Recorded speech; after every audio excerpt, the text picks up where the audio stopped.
Hello संकल्प, मैं प्रिया। प्रिया ने फोन पर अपनी आवाज कुछ तेज करते हुए कहा। सुन रहे हो ना? हाँ बोलो प्रिया। संकल्प का स्वर बुझा बुझा सा लगा प्रिया को।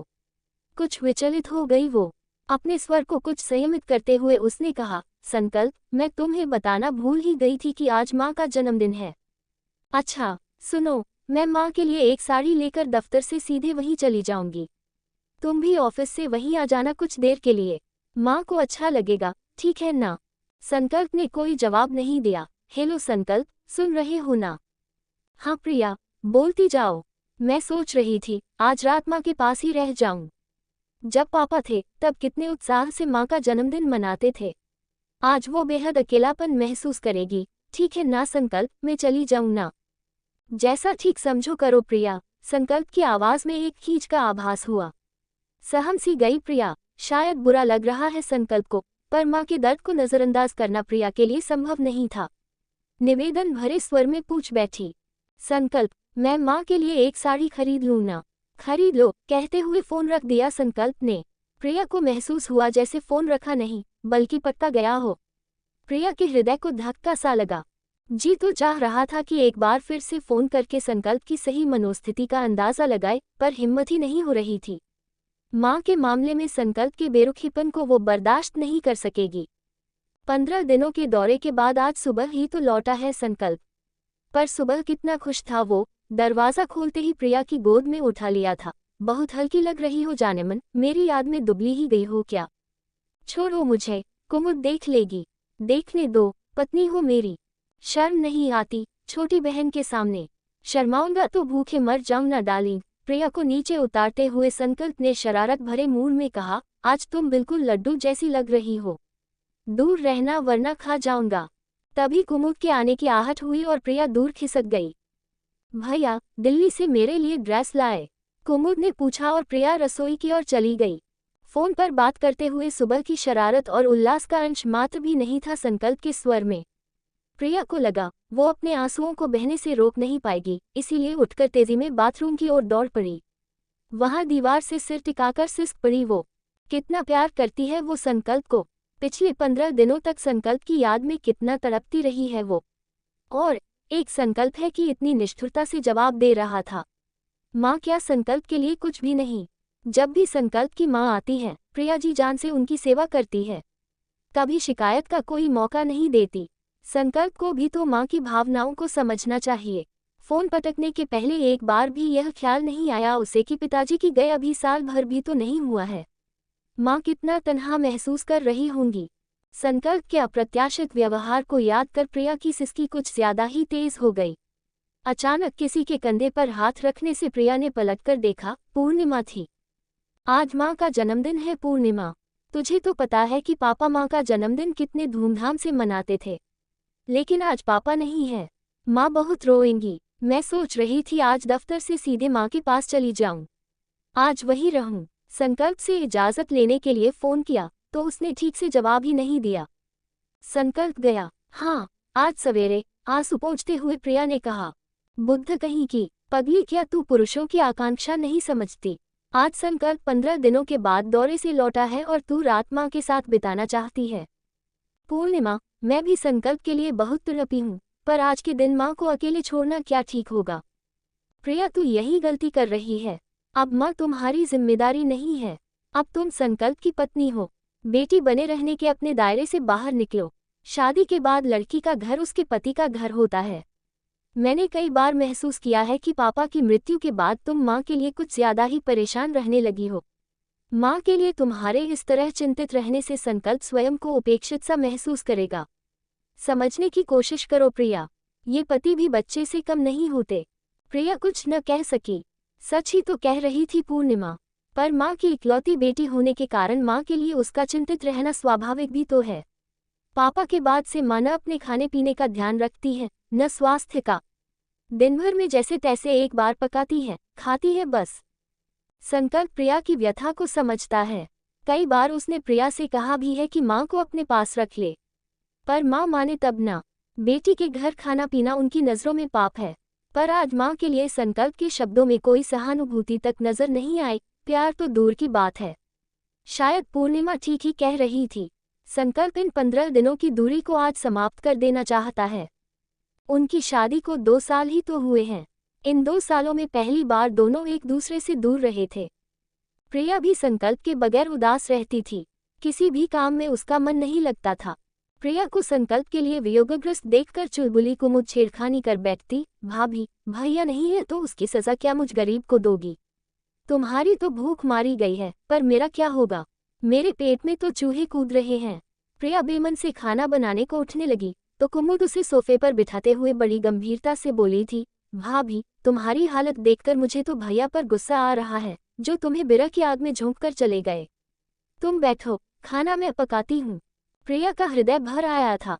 कुमुद की चुलबुलाहट भी उसके होंठों पर हंसी नहीं बिखेर सकी। आज संकल्प के लौटते ही हृदय की धड़कनें जवां हो उठी थी। प्रिया की तो इच्छा ही नहीं थी दफ्तर जाने की। वो पूरा दिन संकल्प के साथ बिताना चाहती थी, पर संकल्प के लिए जाना जरूरी था। विवशता भरे स्वर में उसने स्पष्ट किया था, प्रिया, आज जाना जरूरी है। वहां से जो ऑर्डर्स लाया हूं वो आज ही बॉस को हैंडओवर करने हैं। तुम्हें तो पता ही है कि बॉस कितने सख्त हैं। आज नहीं गया तो लेने के देने पड़ जाएंगे। घर से निकलते हुए संकल्प की नज़र बगीचे में खिले मोगरे के फूलों पर पड़ी, जो उनके उद्यान में पहली बार खिले थे। प्रिया, इन्हें देखा तुमने? हाँ, पिछले 4-5 रोज से देख रही थी, कल आज खिल गई। कितने सुंदर है ना ये फूल? हाँ प्रिया, उनमें से एक फूल को चूमता हुआ संकल्प बोला, आज रात में इन फूलों से अपनी सेज सजाऊंगा। संकल्प पुनः शरारत पर उतर आया था। प्रिया ने अपने गुलाबी हो उठे चेहरे को हथेली से ढांक लिया था। तब प्रिया भी तो संकल्प की आकांक्षा में पूर्ण रूपेण सहभागिनी थी, पर अचानक मां के जन्मदिन की याद आते ही जैसे उसका हृदय 2 भागों में बंट गया था। दफ्तर में किसी काम में उसका मन नहीं लग रहा था। कभी वो संकल्प को लेकर चिंतित होती, कभी मां को लेकर। पिछले 15 दिनों में, जब संकल्प नहीं था, एक भी दिन प्रिया मां से मिलने नहीं जा सकी। दिन भर ऑफिस के बाद शाम को कुमुद को अकेले छोड़कर जाना संभव नहीं था। कुमुद अपनी मां से काफी दूर भाभी भैया के पास रहकर इंजीनियरिंग कर रही है, अतः उसके प्रति अपनी जिम्मेदारी को प्रिया नजरअंदाज नहीं कर सकती थी। पर आज मन की व्याकुलता निरंतर बढ़ती ही जा रही थी। प्रिया, क्या सोच रही हो? पास आकर पूर्णिमा ने झकझोरते हुए पूछा। कुछ समझ में नहीं आ रहा है पूर्णिमा।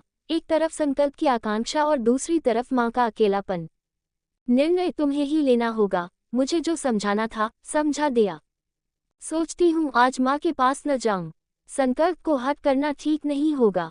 हाँ प्रिया, आज तुम्हारे माँ के पास न जाने से संकल्प तुमसे और ज्यादा इम्प्रेस होगा। वो तो ठीक है पूर्णिमा, पर माँ, तुम माँ की चिंता मत करो। तुम कहो तो माँ के पास में चली जाऊंगी और माँ को सारी स्थिति भी समझा दूंगी। हाँ, ये ठीक रहेगा, प्रिया आश्वस्त होते हुए बोली। मैं कल परसों माँ के लिए साड़ी लेकर चली जाऊंगी। ठीक है, पूर्णिमा ने मुस्कुराते हुए कहा। प्रिया के दुविधाग्रस्त मन को कुछ राहत मिली। पूरी स्थिति का पता चलने के बाद माँ भी प्रिया के निर्णय से सहमत होगी, ये बात प्रिया जानती है। माँ ने सदैव प्रिया को पति के अधीन रहकर जिम्मेदारी निभाने की शिक्षा दी है। प्रिया की सारी भावनाएं अब माँ से हटकर संकल्प के साथ हो गई। संकल्प को सरप्राइज देने के ख्याल से प्रिया जरा जल्दी ही दफ्तर से निकल गई। जब भी संकल्प दफ्तर से लौटता तब प्रिया प्रायः रसोई में ही रहती, पर आज वो पहले संकल्प के लिए उसका मनपसंद खाना बनाएगी और फिर तैयार होकर उसके आने का इंतजार करेगी। आज वो संकल्प को अपने स्नेह से सराबोर कर देना चाहती थी। घर पहुंचकर रसोई तैयार करने में ज्यादा वक्त नहीं लगा, पर संकल्प के इंतजार की घड़ियां बहुत भारी लग रही थीं। घड़ी की सुइयां जैसे स्थिर ही गई थीं। प्रिया बरामदे में आकर टहलने लगी। मोगरे के फूलों की सुगंध वातावरण में भर गई थी। हल्की सी रोशनी में खिले हुए मोगरे के फूल जैसे मुस्कुरा मुस्कुरा कर रिझाए जा रहे थे। प्रिया को संकल्प द्वारा सुबह कही गई बात याद आते ही पुनः रिक्ताब हो उठा प्रिया का चेहरा। मोगरे के पौधे के पास जाकर प्रिया ने चूम लिया उस फूल को, जिसे सुबह बड़ी शरारत से संकल्प ने चूमा था। भाभी, अचानक कुमुद की आवाज सुन चौंक पड़ी प्रिया। मुझे भूख लग रही है, खाना दे दो। अब भैया क्यों लेट हो रहे हैं? पता नहीं भाभी, कुमुद ने गौर से प्रिया को देखते हुए कहा। आज बहुत प्यारी लग रही हो। प्रिया के हृदय में उल्लास भर गया। आज इन शब्दों को संकल्प के मुंह से बार बार सुनने की ललक भर गई उसके हृदय में। कुमुद खाना खाकर सोने चली गई थी। 9:30 बज चुके थे, पर संकल्प अब तक नहीं लौटा था। अब प्रिया के इंतजार में विरह एवं भय का समावेश होने लगा था। कहीं प्रिया के घर पर न होने की बात से आहत हो, वो किसी गलत जगह न चला गया हो। कहीं स्वयं को उपेक्षित महसूस करते हुए उसने शराब का सहारा ले लिया तो वह तो बर्बाद ही हो जाएगी। प्रिया का हृदय तेजी से धड़कने लगा। एक अप्रत्याशित आघात के एहसास से वो लगभग थर थर कांपने लगी। भय से आक्रांत हो वो सोफे पर दुबक कर बैठ गई। घड़ी की टिक टिक कानों में जैसे हथौड़े सा प्रहार कर रही थी। अचानक कॉलबेल की आवाज से प्रिया का हृदय पुनः एक बार जोरों से धड़का। संचकित हृदय था, कदम थरथराने लगे थे। जैसे तैसे प्रिया ने दरवाजा खोला तो सामने संकल्प था, बिल्कुल सामान्य, मुस्कुराता हुआ, उसका संकल्य। इतनी देर क्यों हो गई? रुआसी होती हुई पूछ बैठी प्रिया। माँ के पास गया था। तुम तो कह रही थी कि दफ्तर से सीधे वहीं जाओगी, साड़ी ले जाओगी, फिर क्या हो गया? माँ के पास बैठा मैं काफी देर तुम्हारा इंतजार करता रहा। तुम नहीं आई तो फिर तुम्हारी ड्यूटी मुझे करनी पड़ी। माँ को जबरदस्ती होटल ले गया, वहीं खाना खिलाया और घर छोड़कर अभी चला आ रहा हूँ। इसीलिए लेट हो गया। पर तुम क्यों नहीं गई? माँ क्या सोचती होंगी? प्रिया कुछ भी नहीं कह पाई। चुपचाप संकल्प को, उसकी सादगी को, उसकी निश्चलता को देख देख निहाल होती रही। प्रिया, मैं माँ के लिए कुछ गिफ्ट भी नहीं लेकर गया। सोचा तुम तो साड़ी लेकर आ रही हो। मैं कल सुबह ही चली जाऊंगी संकल्प। मैं जाना तो चाहती थी, पर फिर लगा तुम 15 दिनों के बाद लौटे हो और मोगरे के फूल भी तो हमारा इंतजार कर रहे थे। संकल्य के सीने में मुंह छुपाती हुई प्रिया भर्राए स्वर में बोली। पगली, माँ का जन्मदिन क्या रोज रोज आता है? और जहाँ तक इन फूलों का सवाल है, क्या तुम्हें विश्वास नहीं कि खुशबू हमारे जीवन से कभी दूर नहीं होगी? संकल्प ने प्रिया के चेहरे को हथेली में लेते हुए पूछा। तो प्रिया सोचती रह गई कि संकल्प की निश्चलता पर पूर्ण रूपेण विश्वास क्यों नहीं कर पाए वो। संकल्प के प्रेम में वासना की अधिकता का आभास उसे क्यों कर हुआ रे? अब संकल्प के सीधे सरल प्रश्न का उत्तर वो किस मुंह से दे? ऐसे ही वीडियो देखने के लिए हमारे चैनल को लाइक एंड सब्सक्राइब करें। Thanks for watching.